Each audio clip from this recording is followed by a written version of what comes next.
Good morning from London. My name is Vikas Pota. We've been doing these live streams for quite some time now, and I take the opportunity to speak with friends of mine from around the world. And today we have a friend of mine who resides in a very exciting part of the world, which is Southeast Asia. Naina Subberwal Batra is in Singapore, and she's joining us today to talk about the role of philanthropy and venture philanthropy in exact terms in that part of the world. Naina, welcome to this live stream. Thank you, Vikas. Thank you for having me. And so, can you tell us a little bit about your organization, AVPN? Sure. So AVPN is the largest social investment network in Asia. We are a platform that aggregates funders across what we like to call the continuum of capital. So funders that deploy everything from grant to debt to equity to non-financial support, all sort of directed towards impact. So just to give you an idea of size, we have about 650 members from, I think it's about 43 countries. And last year, our members deployed about $15 billion towards impact in Asia. Wonderful. And so tell us about the origins of your organization. When did you start? And I know that this is the most recent evolution of it, but where was the genesis of the idea? Where did that come from? So it actually came from Europe. We were founded by an American gentleman who made sort of his career in the private equity industry and sort of wanted to marry the worlds of philanthropy and business, found venture philanthropy to be something very compelling, and set up the European Venture Philanthropy Association, or EVPA, in 2005. And then decided in 2011 that he wanted to take the same concept to Asia and set up AVPN in 2011 in Asia, in Singapore, with the support from the Economic Development Board of Singapore. So initially we were known by our full name, which is the Asian Venture Philanthropy Network. But, as we kind of evolved, we found that AVPN was far bigger than venture philanthropy. And, we've grown sort of to be this all-encompassing platform that looks at, like I said, everything from philanthropy to impact investing to sustainable investing, and then, sort of looking at responsible investing as well. And so when I look at, for example, the predecessor to the SDGs, the MDGs, much of the progress that was made was in Southeast Asia, right? With regards to the achievement of many of these targets. And so what is the scale of the challenge in these kinds of countries that requires non-state actors to actually contribute? So I think what's happened across Asia, and specifically Southeast Asia, but across Asia, I think we've seen, especially with China, right, the biggest concentration of people that have actually been pulled out of poverty. And if you really look at economic growth across Asia, Southeast Asia as well, it's been pretty phenomenal if you compare it with the rest of the world. We have more billionaires in Asia than you do in any other part of the world. But however, you still have a huge amount of inequality in this part of the world. And that is why I think it's important to look at where is that partnership between non-state actors and the state in looking at meeting some of these social outcomes, in terms of, if you were to look at the SDGs and you were to look at where Asia is vis-a-vis the SDGs, it's without public-private partnership, specifically in the social sector, you're not going to really achieve the SDGs. And with 66% of the world's population living in Asia, if Asia doesn't achieve the SDGs, no one is going to. I mean, so when you talk about public-private partnerships, in many parts of the world, these are pretty controversial instruments or structures that are created. Is there an openness to partnership in Southeast Asia more so than other places in the world, do you think? I think there's a growing interest in this kind of partnership. Obviously in South Asia, we've seen a lot of examples of, especially the pay for performance instruments, DIBs and SIBs, But there is a lot of interest in SIBs, in DIBs, in looking also at venture philanthropy funds in Asia, in Southeast Asia.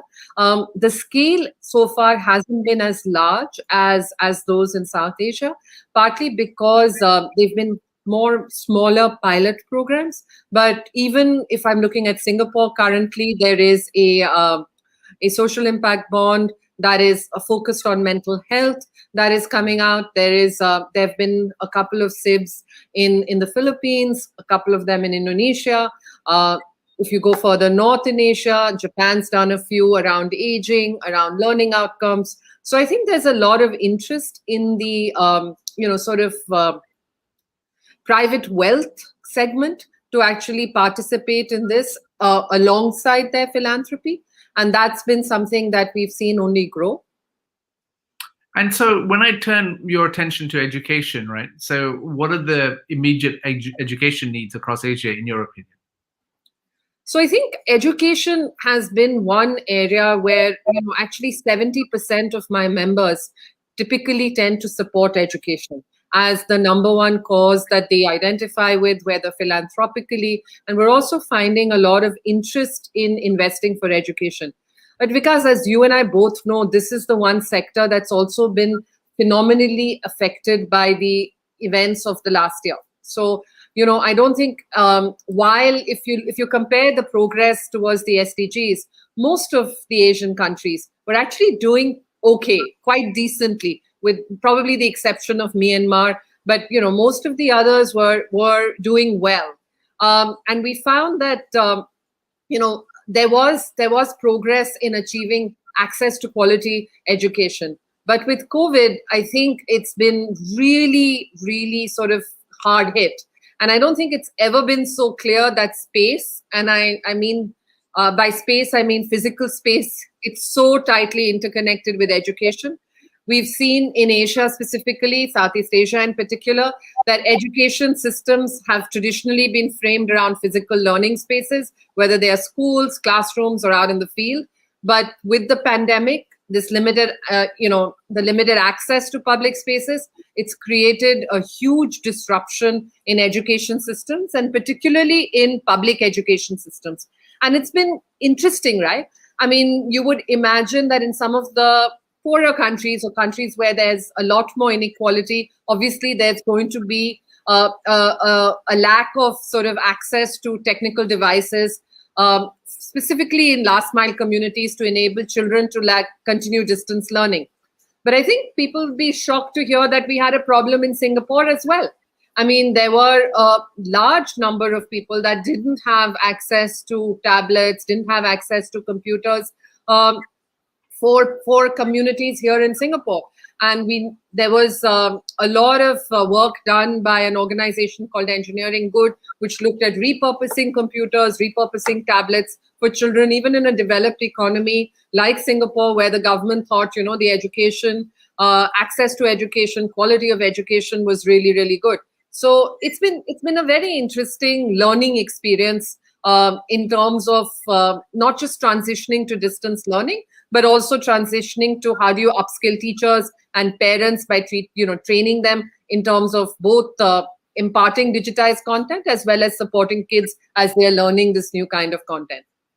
I mean, so that gives rise to a lot of opportunities for funders. And how do they make sense in terms of the priorities that they could allocate in the education sector in Asia in particular? So I think it's interesting, right? There is so funders have a couple of priorities that we've seen with respect to education. One of the things we are seeing, especially in economies like Indonesia or India, there is a big focus on strengthening this whole school to work transition, and how do you actually get education to be more kind of help young people be more job ready.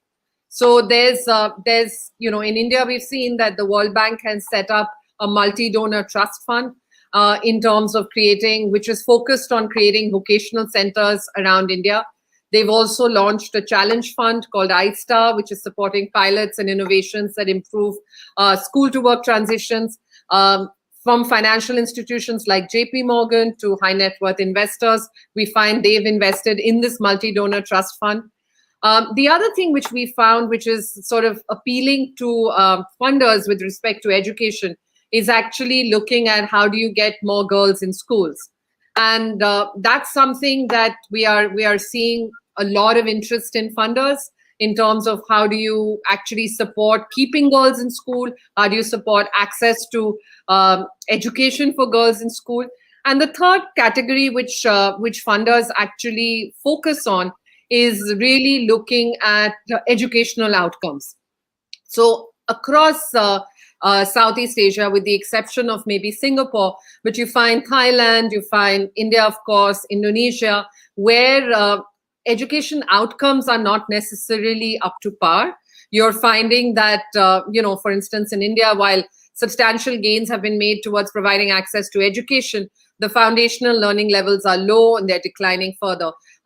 Only a quarter of all children in grade 3 can read at grade level, and 50% of grade 5 students can actually read a grade 2 textbook. In Thailand, while there is English is taught right up to the secondary school level, when you're finding reading level outcomes, you're finding children reading at grade 1 or grade 2 levels when they're at grade 7 and grade 8 levels. So it's a big problem in terms of actually looking at outcomes. And that's something I think we're finding a lot of our members and educational investors being particularly interested in. Oh, wonderful. And tell me, Naina, in terms of, you touched on a couple of points which resonate with me. So I serve on the high-level steering group of the Education Outcomes Fund. I also am in the advisory board for Educate Girls. So you spoke about these two areas.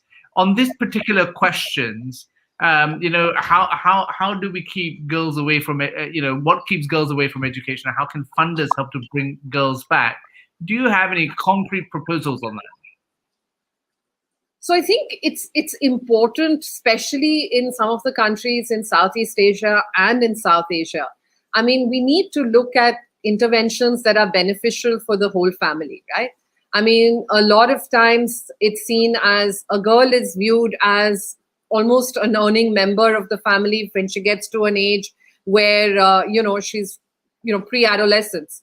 And I think at that point, you need to kind of figure out as to how do you look at holistic solutions that are lifting the entire family from poverty, to look at, how do you make sure that the girl stays at school. We found some of the other things are looking at wash solutions. How do you ensure that there are toilets? How do you ensure that there's running water in a school, especially when a girl enters adolescence or gets her period? How does she actually continue in school? We find a lot of girls drop out of school.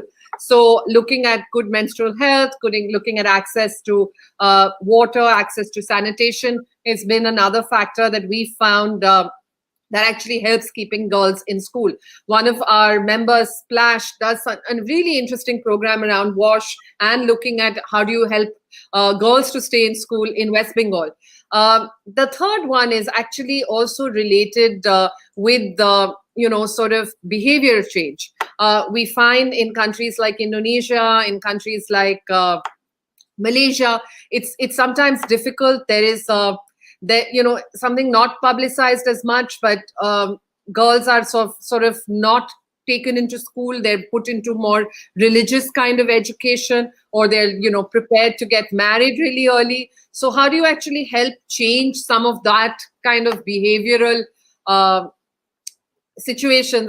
And that takes a little bit of time. It takes intensive programming. You have to figure out how you're going to work, not just with ministries that deal with culture and youth in Indonesia or Malaysia or Singapore, but how do you also work with more sort of religious institutions, religious organizations? So those are the things we've seen that our members have tried to do, yeah.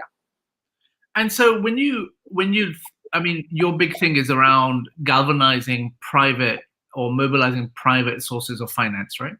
And so this question that then arises is, how can the private sector support education programs, right? And so what I would love for you to actually talk about here is, apart from answering this question, actually, can you give us some exemplar names and organizations that are doing this without getting, I don't want to get you into hot soup of any kind, but certainly it would help to accentuate the story. Sure, absolutely. So I actually think, we have a lot of private sector funders that are interested in education, and they've been from a while, right? Right from establishing scholarships programs to like funding buildings, libraries, setting up schools. You found philanthropy and education to be really closely linked for years and years. Now, where we find a difference and what we actually advocate our members to do is really to look at, instead of setting up their own institutions or setting up their own schools, is really to look at working with existing infrastructure and really working with governments. Because only and until you work with governments, especially across Asia, are you really going to see scale. And are you going to see kind of education outcomes improve in the categories where they are needed the most. So we have actually seen some in fact, the most innovative financing mechanisms to come in the education sector. And as I mentioned to you earlier, I think South Asia, India specifically, has been a leader or a trailblazer in terms of some of these innovative approaches. So one of the ones I'd love to talk about is the Haryana Early Literacy Development Impact Bond. Now, this DIB actually seeks to improve foundational learning across 7 districts in the state of Haryana. And because of the large population, a large number of children are actually affected towards this. So while India's made substantial gains, as we discussed earlier, around access, foundational learning has been low. And this DIB actually seeks to see how do you improve outcomes in foundational learning. So where this DIB has been interesting is that it's utilized CSR funds to create a performance guarantee structure. Now, I don't know whether your listeners are aware, but India has a CSR bill or a CSR law where 2% of all net profits have to be deployed towards social outcomes as part of their CSR budget, and it has to be utilized every year. So there's a significant corpus, close to, I think, what I believe is $18 or $19 billion that gets released on an annual basis for social spending. So this DIB actually uses these CSR funds to create a performance guarantee structure. And it means that instead of paying for inputs and activities, corporates like IndusInd Bank and SBI Capital Markets are paying for successful outcomes on foundational learning, which are going to be then assessed by an independent evaluator. So it's a win-win situation, because for banks like IndusInd or SBI Capital, they're all looking for scalable projects. And typically it is difficult for them who have, 1 or 2 people managing their CSR programs to navigate through a complex social sector landscape. This DIB fits in well with their needs and goals because it offers both long-term outcomes and sustainability. And normally corporates, we find, shy away from working with the government because they are, they don't know how to navigate the bureaucracy. So the, instruments and collaborations like this help them to do that. It helps them to see scale. So I think that's a good example of how corporates, how private sector funders are actually investing, quote unquote, in education. We're also finding that besides looking at, CSR money or philanthropic capital, there's also a great amount of interest in investing in for-profit entities that look at providing quality education to lower income communities. So this is not at the bottom of the pyramid, but just maybe at the lower income bit where, you have a large number of population that is willing to pay, but doesn't have the ability to really access or assess what the quality is of that education. So we are finding a lot of private sector investment in funds that are targeting this particular segment. So looking at the whole affordable private school segment. Naina, do you think we're too obsessed with scale? I don't think we're too obsessed with scale in countries. Just remember, I come from a part of the world where you have extremely large populations. So if we don't get obsessed with scale, we're not going to be able to reach these populations in the kind of time that we do need to. I don't think we should sacrifice everything at the altar of scale, but I do think scale is important. I think having a bespoke, very high quality education solution that reaches 300 children, it might be great, but I don't think we can afford it. But do you not think that the inefficiencies that come from scale are just too consuming in terms of tax revenues? I mean, I give you an example. I mean, we can chant the mantra of scale. I have no issues with that. All I'm trying to say is that at what cost? Actually, financial cost. I'm not sure that scale has to come at financial cost. If you actually structure a program well, you work with good partners, and I think a lot of government agencies are getting to realize the benefits of partnering with the private sector, especially in plugging holes that they're not so good at doing. And I do believe that you can have a win-win proposition. And I think especially if we look at the states of Haryana, Rajasthan, and the National Capital Region in India particularly, I think partnering and scale has gotten them, a win-win kind of a proposition. I also feel in Indonesia, if you look at the work that Tanoto Foundation has done with the Indonesian government across schools in Indonesia, I think there has been a generally positive outcome. I do think that scale doesn't work for every problem. It also doesn't. It's not the solution for everything. But I think it achieves a fair amount of results with not as much of a financial burden as I think you're alluding. I mean, so there's been a vast amount of criticism in the West regarding philanthropy in general, right? In that these are fairly successful business magnates and titans who have stitched up markets and created enormous influence through private financing of public goods. Yes. And so does that hold truck in Southeast Asia at all as an argument? No, because I don't think that there is as much deployment of capital as there is by philanthropists in the West. I think, typically Southeast Asia or Asian philanthropists tend to be shy. They don't tend to be as brazen about their philanthropy as Western philanthropists are in general. They're also not as generous, to be honest. They don't give as much. There is a lot of I would say, support for the state and what the state actually is trying to do. So I think there is a less let's overhaul the state infrastructure and replace it with private infrastructure. So there's much more about, and I think across a lot of Southeast Asian countries, as well as a number of South Asian countries, there is much more a feeling of how do we how do we help fix what is broken rather than recreate something completely different on our own. There isn't that much of interest in doing something that is completely separate and transformational. We don't see so much of that.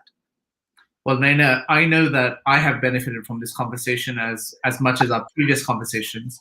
I want to thank you for your time today. And I know that I'm told that 20 minutes is the absolute extreme that people pay attention to, especially in this Zoom age that we live in. And so I hope we have the opportunity later on in the year to revisit this conversation and actually dig into some other subjects. Thank you so much for your time and for everything that you do. Thank you for having me here, Vikas. I really enjoyed the conversation. As ever. Till next time.